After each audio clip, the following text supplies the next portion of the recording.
皆さん、こんにちは。おはようございます。今日は2025年12月23日火曜日ですね。今日私は諦めないことの大切さについてお話します。その前に私の名前はチュチュと申します。今、三世生徒のクラスで N4 レベルを勉強しています。よろしくお願いします。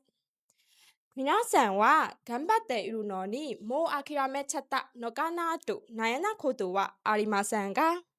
一生懸命頑張っていても悲しい気持ちになったり、落ち込んだり、やる気をなくしたりすることは誰にでもあるものです。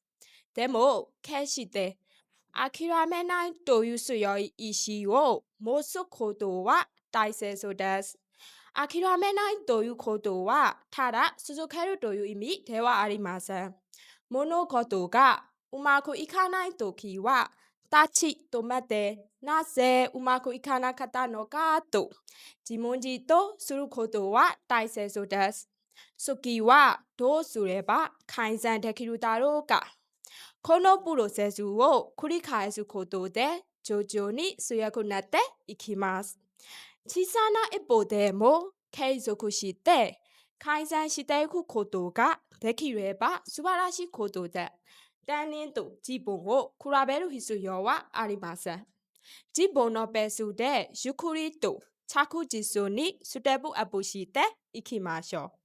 さらに頑張っていると周りの人たちが応援してくれたり、新しいチャンスに出会ったりします。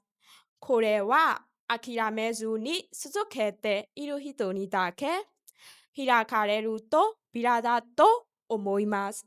もちろん疲れたり悲しくなったりする日もきっとあります。そんな時は一人で抱え込まないで誰かに相談したり少し休んだりしても構いません。